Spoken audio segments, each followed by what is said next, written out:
Wala nang maraming paligoy-ligoy pa, diretso sa punto na. Maiksi lang ang komentaryo, pero diretso sa punto. Maraming kuro-kuro, may tiwali, may totoo.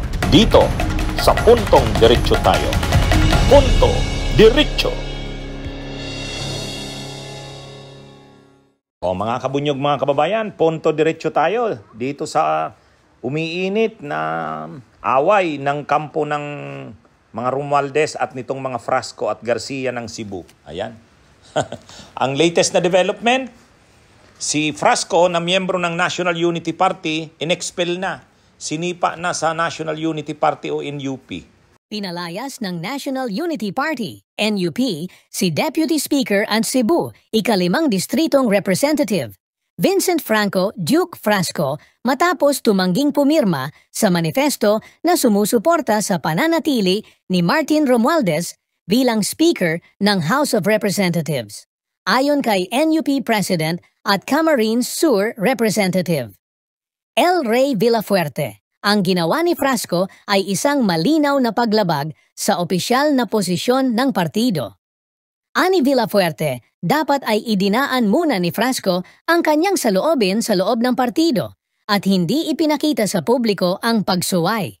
Dahil dito, sinabi ni Villafuerte na hindi na maaaring manatili si Frasco bilang miyembro ng NUP dahil taliwas sa unanimous decision ng partido ang kanyang aksyon. Hindi pa nagbibigay ng pahayag si Frasco ukol sa desisyong ito. Dapat bang pagbatayan ang loyalty sa partido sa mga desisyong pampolitika kahit pataliwas ito sa sariling prinsipyo ng isang mambabatas? Bakit o bakit hindi? At isa pa, si Yeder Romualdez, asawa ni Speaker Martin Romualdez, naglabas ng statement laban kila Frasco. Hindi raw totoo na siya ay nag-aambisyon na tatakbo na gobernador o anumang pwesto sa Cebu. Official statement, I want to speak directly to the people of Cebu and to the Filipino public who may have seen the name being dragged into local political speculation. Let me be very clear, I am not running for governor. I am not running for any position in Cebu, have not transferred the residency. These are facts that can easily be verified. It is very easy to check the COMELEC records in Liloan. I am not a registered voter there. My mother is registered in Cebu City, but I am not.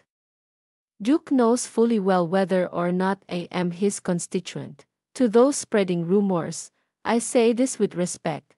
Please do not use the name for your selfish political interests.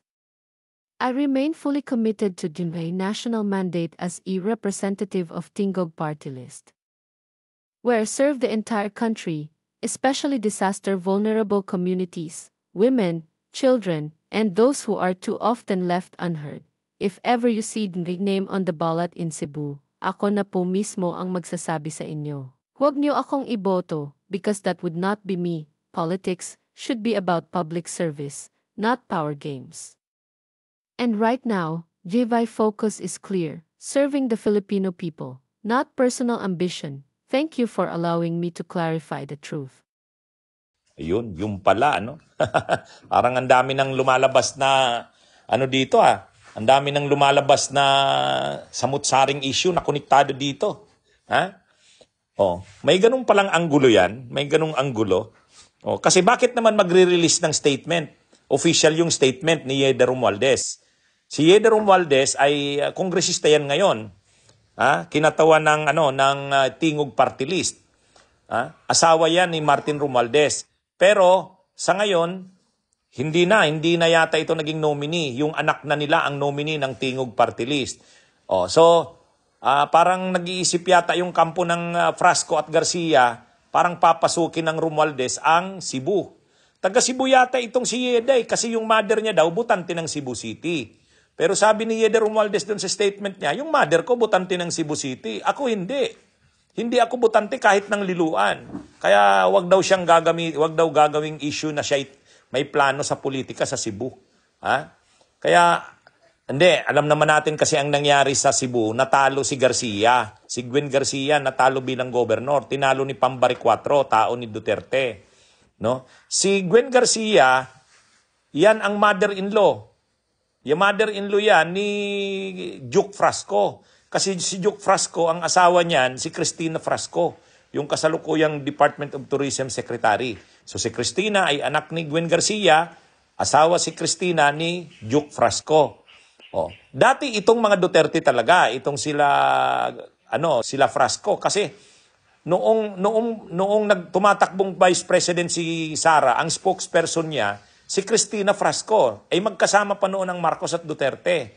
Pero nung naghiwalay yung Marcos at Duterte, yung unit team, sumama itong mga Garcia at Frasco sa Marcos. Nagalit ngayon yung mga Duterte. Mukhang may mga ano na kaya natalo si Gwen Garcia kasi ginantihan nga ng mga Duterte. Kumbaga talagang pinagalaw ng Duterte yung kanilang mga supporters para hindi na manalo si Gwen Garcia. So ngayon, parang ang naiisip ni Frasco, baka siya rin madamay. Kasi nga, ang kalaban ng Frasco sa pagkakongresista ng 5th District yata ito ng Cebu. Yung ang kasama sa distrito ni Frasco ay ang Liloan sa Kadanao.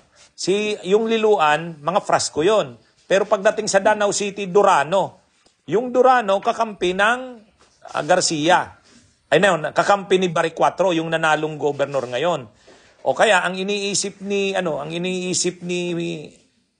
Duke Frasco, parang baka sa 2028 mawala na sila kasi lalakas yung Durano Kasi si Durano ngayon, nanalo uli na mayor ng Danao at saka advisor ni Bari 4, yung nanalong governor si Durano ngayon. So dahil parang ang pagpapatakbo ng Kapitolyo ay itong sila Bari 4 at sila Durano, baka sa 2028, matalo na ang Frasco. Kaya kumbaga, dumidistansya si Frasco ngayon kila Romualdez. Dahil sa tingin nila, iba ang politika ng Cebu. Kumbaga, may pwersa pa ang Duterte sa Cebu, kaya dumidistansya kay Romualdez. Hindi pumirma itong si Frasco doon sa resolusyon na sinusuportahan si Romualdez bilang speaker. Naging balita 'yan at kinumpirma ni Frasco. Pero biglang lumabas itong balita ngayon.